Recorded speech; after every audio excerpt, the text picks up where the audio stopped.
What's up, Magical Misfits? Drew here, and today I kind of just want to talk about some different spell components that can make any working stronger, better, more successful. Of course, it's a case-to-case basis and different circumstances, if you've worked spells at all for any length of time, you know that they don't always turn out the way you expect. But according to the correspondences of these that I will be discussing in this video, the idea is that they can lend specific properties to your workings to enhance them. Now, of course, everything that I'm going to talk about has more than one property and can be used specifically for a certain thing, like a love spell or a protection spell. But what I'm talking about is, well, you'll see when we get into it, but adding an extra oomph to your love spell or to your protection spell or what have you, a spell that's already designed for a specific purpose. And that ingredient may not correspond to that purpose, but can still lend something to your spell, if that makes sense. Now, of course, I'm only going to be discussing things that I personally work with. So there are going to be a lot more things than what I talk about in this video, but I just don't personally usually work with those. So, you may already be working with many things that I am for these purposes or things that I'm not. There are actually 5 different properties that I want to discuss as far as enhancing spell work.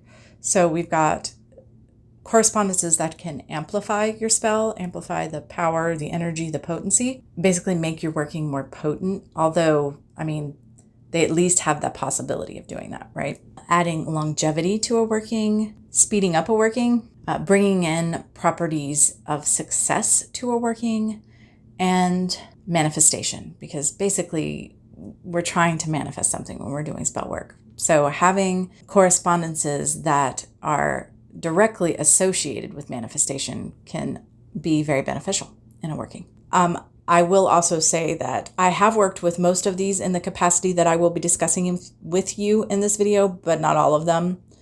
And I'll probably point that out each time if I haven't used them for that purpose. For some of these intentions, adding this extra whatever to your spell, I work with a lot of things, and for one of them in particular, I only work with one thing that does it. So there's that. But there's always going to be tons of information out there for you if you are looking for other things to work with besides what I've named. I do think that a great many of the things that I have are pretty common. Some of them maybe not as much, but definitely not impossible to find or going to break the bank or what have you. So first I want to talk about amplification, amping up the energy or power or potency of a working. And all the things I have laid out here are things that can be used for this purpose. Let's start with copper. Copper is mine and my husband's favorite metal to work with, whether that be in magical workings. I wrap all of my wire wrapped jewelry in copper. We do have some nice specimens here we've gotten at gem and mineral shows, also at the witchy shop I used to work at. I love this one because it's kind of heart-shaped. It lives on my love shrine. Now, please do not feel like you have to run out and try to find big hunks of copper or even the little pieces. It's somewhat unrealistic, and it's certainly not necessary to have something like this. It is so easy to get your hands on copper wire. Like I said, I do all of my crystal wire wraps with copper wire because of its property of amplification more than anything else. It's also easy to grab a penny. Now, granted, pennies these days I don't believe are full copper because copper is expensive. But there is going to be some copper content in the penny. Yes, I prefer straight copper. So again, copper wire is probably the cheapest, easiest way to go to get a full content of copper. I love, if I make oils and I want to put copper in it, I will take copper wire and just wrap it around like a crochet needle, something like that. Anything that's straight, and just wrap it around and make a little spiral and drop it in my bottle of oil. I use copper quite a bit in my magical workings and practice, mainly for its ability to direct energy and to amplify it. Another good magical amplifier is rue. Now, this is actually rue water that I made. It's basically just an infusion that I made forever ago. I use it very sparingly. I love it so much.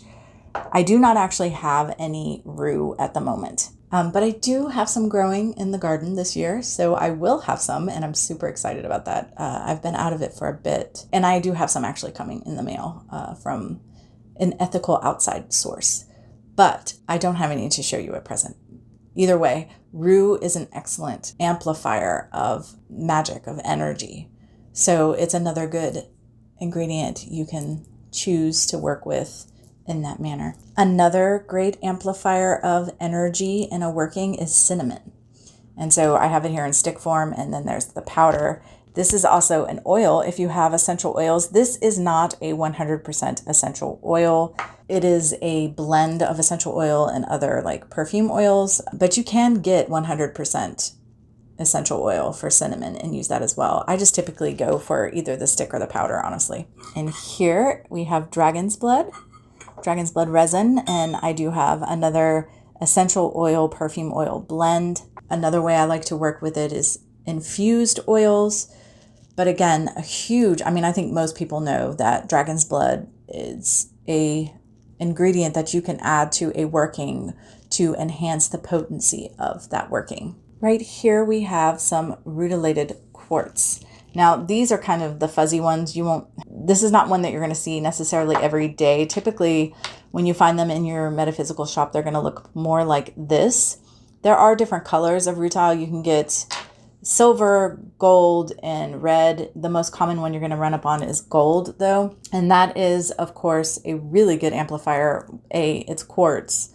But then the rutile also has this, because essentially this is quartz with an inclusion of another material. It's a kind of a metal. It's called rutile or rutile. And that is a really good amplifier of energy. So of course it can be used for that method in your magic. Right here we have ginger, and I have it in powdered and the whole root. Well, it's not whole, it's chopped up, and this is 100% essential oil right here of ginger. Same thing. It adds a good oomph to any working, or at least it can.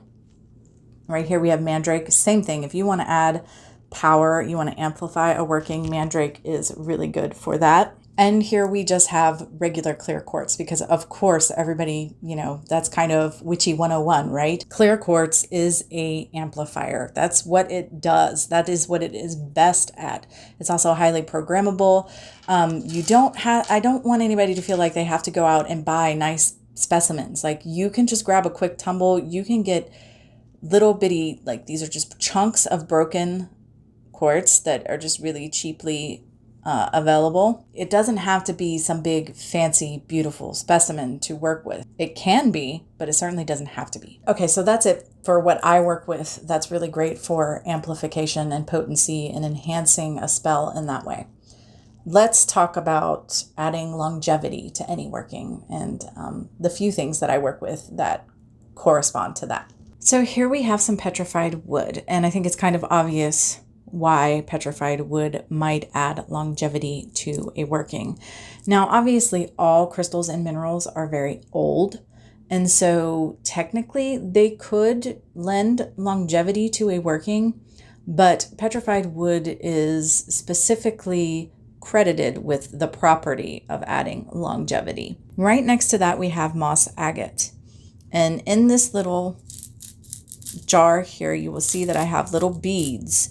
And that is another really great, easy way to work with crystal in a spell. Just have some little chips or beads and quickly be able to throw them into the working. Back here, I have cedar wood. So I've got some actual whole cedar chunks. There's some cedar bark, some powdered cedar bark, and cedar wood, 100% essential oil that I work with. All of these in my magic, and I love cedar wood. It has so many wonderful properties, but one of those is adding longevity to any working that you might do. Here is some beautiful amber. Again, we've got a bunch of little chips here that are real quick and easy to work with. Amber, for, again, obvious reasons. It's a fossilized, both amber and petrified wood are fossilized. So that kind of explains logically why they might have the properties of longevity. But once again, specific to these crystals and minerals that I'm sharing with you right now. Back here we have some apple wood, wood from an apple tree. And it, again, has many wonderful properties, but specifically properties for adding longevity to a working. Back here we have lavender.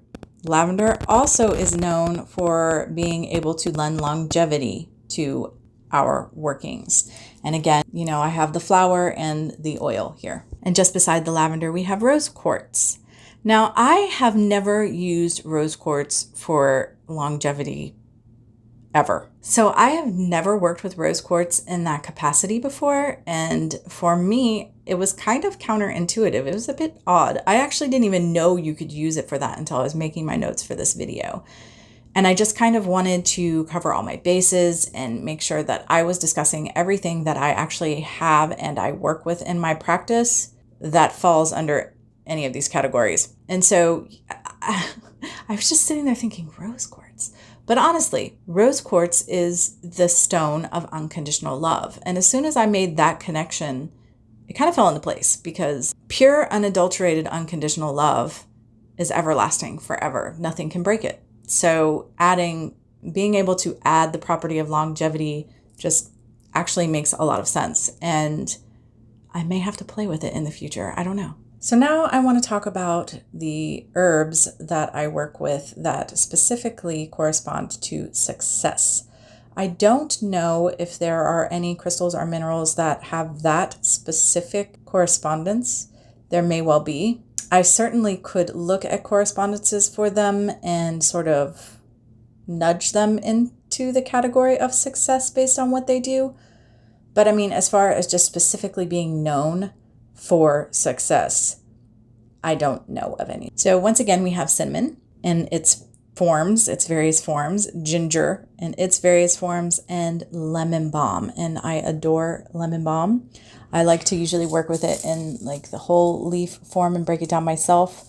That is purely because I grow it, and when you break it down, it smells amazing. It's like Fruity Pebbles or something. I can't even describe it. But these are the 3 herbs that I personally work with that correspond to success, and thus can enhance any working I do in that way. Next, I want to discuss manifestation. So here we have some citrine.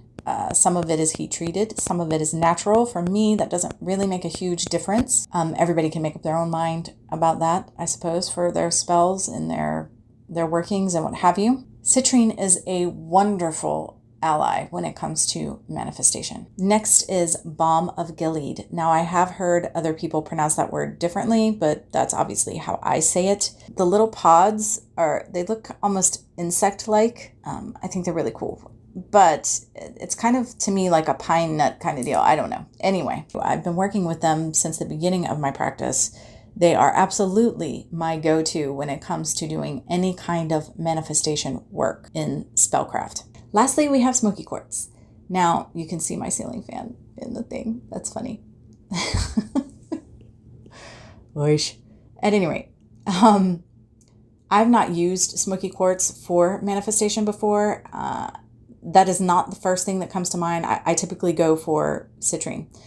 But when I think of Smoky Quartz, other things far outweigh any other product. I have a specific thing that I do with Smoky Quartz most often. So I had just never thought to use it that way before. But again, something I might have to experiment with in the future. All right, last but not least is fast action. This is saltpeter. This is the only thing I personally work with in my practice that I know has an established property of speeding up a working. Now, having said that, there are a lot of ingredients that we can use in spellcraft for getting things going, and a lot of which is due. I've used cinnamon, ginger, any kind of chili, anything that's going to bring a little bit of a heat typically is associated with the ability to make things get going, moving faster. Saltpeter is not like that. Saltpeter, you can put saltpeter on a tree stump and it will very quickly break down and decay and be gone. That's why it's associated with fast action. You can buy saltpeter from various new agey, metaphysical, witchy type shops. You're probably going to pay more than you need to do so, though. It's very easy to get saltpeter at a local hardware store or garden center, something like that. You look for a stump remover, but read that the active ingredient is saltpeter. And you can get ones that are purely saltpeter and there's nothing else in there. And that's obviously what you would want. You are, however, going to get a good size bag of it. So, yeah, my thought process always is like, oh, a bunch of witches can go in on a bag together. And then, I don't know. But it'd be fairly inexpensive, at least in comparison to what you might pay in a metaphysical shop. And that's kind of hypocritical of me because I do toy with the idea of selling it myself in my shop, but you can absolutely just find it yourself and on the cheap. So at any rate, this video is kind of all over the place. My camera work probably is horrible and I apologize for that. But yeah, I don't know, the idea just popped in my head last week of discussing elements that I work with that I pull into a spell, not necessarily because they correspond to the spell at all, but because I want to add success or, longevity, whatever it is, to the spell. So I thought, why not talk about it? And I hope that it was interesting enough to keep your attention and that I didn't make anybody want to vomit or anything with my camera work. And as always, thank you so much for hanging out. And until next time, much love and gratitude.